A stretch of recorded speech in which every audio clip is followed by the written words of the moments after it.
back to week 6, part 2, and we're having a look at the human resource management HRM function. So in larger organisations, there is often a person or a department responsible for the selection of staff, managing staff, training staff, firing staff. So all the elements are revolved in around the staff function for retailers.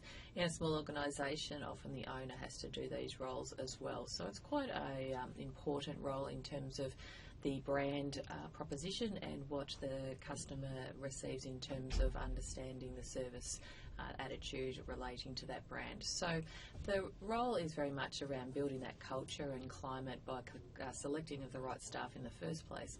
So the recruitment role around attitude, product knowledge, suitability, perhaps age, even though that's technically not allowed to be mentioned unless, of course, related to legislation. For example, in Australia, you need to be 15 to be able to work in a retail.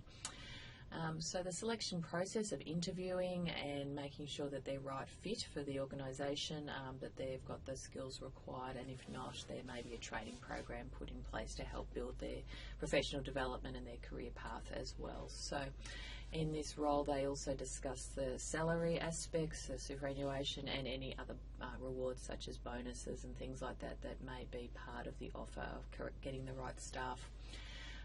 They also are involved when there's a morale problem within staff, so sometimes this may be because of one person, like a boss or someone who's causing a lot of problem within the organisation.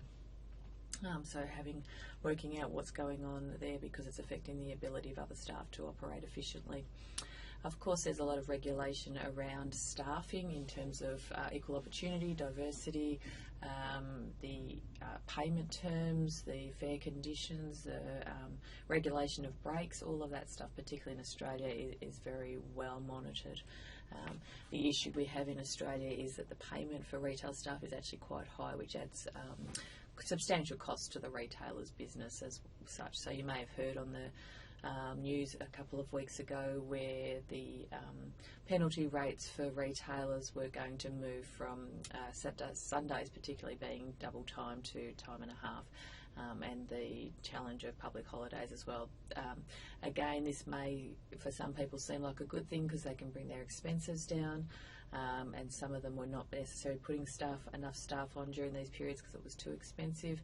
For staff themselves, they're feeling ripped off because they feel like they're not getting the same pay rate that they were if they worked on Sundays, which is traditionally leisure time as well. So this is the challenges that HR as a function, whether that's a department or a person's role, manage.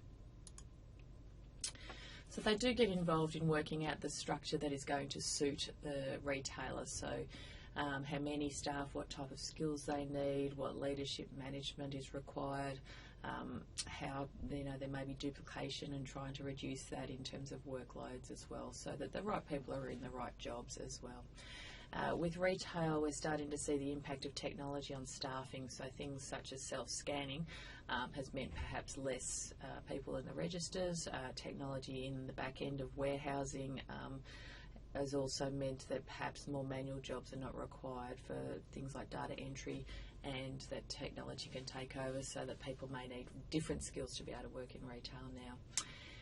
The role of managing customer service both at store level but also maybe having a customer service department to answer customer queries, emails, web problems, the delivery problems, all of that sort of stuff to be able to manage the branding of the retailer as well. So we talked before a little bit around the recruitment process, and the compensation process is about financial, monetary side of things, and also the supervising. So sometimes staff, certainly there's a formal structure around who's your boss, but there may be a mentoring situation too to help people learn on the job too. So the reason that this is so important, because the cost of staff coming and going, and particularly in retail, this is quite normal to have a lot of casuals on the payroll to fill in the busy periods, to help out when people are sick or on holidays. Casual staff typically are relatively expensive because they get a higher rate per hour because they don't have a set pay per week. Getting rid of staff and paying them out with redundancies is a very expensive situation, particularly if the staff has been in the organisation for a long time or is on a very high salary. The process of recruitment, of advertising, interviewing, that takes quite a lot of time, of course, for the person doing this to find the right staff, and then they may not, stay very long. Making sure they've got the right skills, this all takes time, which of course is money. If they do require formal training, whether that be on the job, they may need to do extra hours, or whether they go off and do a training course, of course adds to the bottom line in terms of expenses, but hopefully is also useful in terms of helping generate sales. When staff are learning, they're obviously making mistakes and slower, and I've certainly seen at plenty of checkouts, staff wearing an L plate or wearing something that says I'm learning or I'm training, please be patient. So while this is fine, it just means also the processing of sales takes a while, and if there's mistakes, there may be time taken up in rectifying that. So that's, again, just a time equals money situation. If the customer, it doesn't feel that the staff are very knowledgeable or very helpful, this can mean that they may go off somewhere else and purchase the product, and they may find that they dealing with these brands is not what they're used to in terms of level of service. If people are leaving all the time, then other workers get very dissatisfied and disgruntled with morale, or if they feel like people are coming and going all the time, they're not forming bonds or relationships, and then they're wondering why people are leaving. Is there something wrong with the organisation? So it's an add-on effect. Okay, so just going to talk a little bit more around diversity. In retail particularly, there's quite a lot of females in retail, for various reasons. One is that the attraction of part-time hours for people with families is also quite workable around, if the perhaps husband is working full-time during the week, the mother may be able to work at nights or on the weekends, or if they can get childcare work, some hours during the day to keep their skills up in the workforce. It's quite attractive in terms of not having to work full-time, and you may be able to balance out the childcare situation. For many females, there's quite a progression, of course, as much as there is for males, around the career path, working into management roles, and lots of opportunities there around the types of jobs you can do. There's got some very successful females who've started up retail organisations. In Australia, we're quite familiar with Jeanette Ellis around setting up Boost. Jeanette Ellis, sorry. And we've seen also other famous brands like Mary Kay and Avon's also setting up very strong retail businesses. We also need to address that in retail we have a lot of minorities, and making sure we look after them. So whether it's minority around race and culture, or whether it's around ability, or disability, or age, or getting people back into the workforce who are long-term unemployed, or perhaps coming back from work cover, things like that. Being able to get them into a job so that they can, maybe not have to work full-time, depending on that job, whether it's a highly physical or a manual processing kind of role. It certainly helps, the retail being such a large employer and the biggest employer as an industry, being able to have a very, very diverse workplace. But also managing from a HR perspective, making sure there's no level of problems with behaviour around bullying, harassment, equal opportunity, that there's equal opportunities for gender, race, culture, sexuality, all of that sort of stuff, that there is no issue. It's based on people's skill levels as well. So that's, in terms of maintaining policies and culture as well around this. So reality with diversity is that people are employed based on their skills, nothing to do with where they've come from or gender or sexuality as such, and that the workplace should represent diversity. So we're seeing a lot around, this of measuring where people were born, not to be discriminatory, but to make sure that there's equality around gender and maybe sexuality or religion, even just to make sure that there's no perceived unfairness as such. So this is what the role of diversity is for the HR manager. The HR manager also has to comply with industrial regulations around making sure that people are not underage. So, as I said, in Australia it's 15, in other countries it's different ages, but that people are not employed and perhaps not even paid correctly. Some retailers, particularly small retailers, like to pay cash. This sets up an enormous number of issues around, the staff not getting the right level of superannuation, tax problems.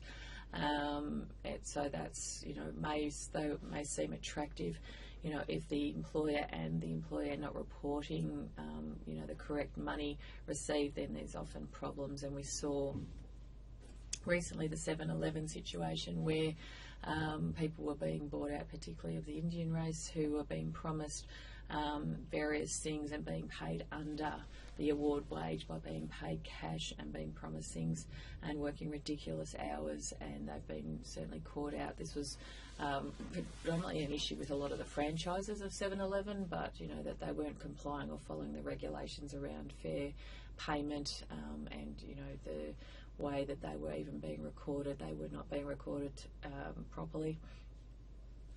Asking workers to engage in illegal acts, so this can vary from health and safety, so asking somebody to lift something that is way too heavy for them, which is causing a safety problem, right down to things like selling of cigarettes and alcohol to minors.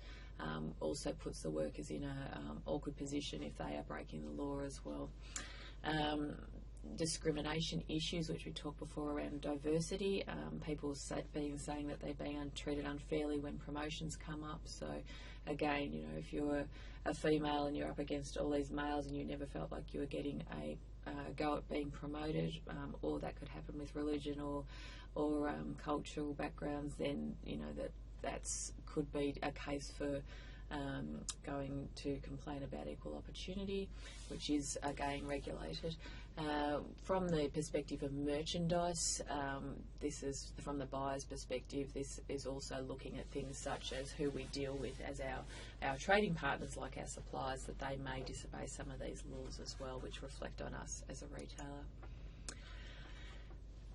Also looking at things such as training. So when we have our staff, we have a look at a training program around professional development or where they're lacking in skills.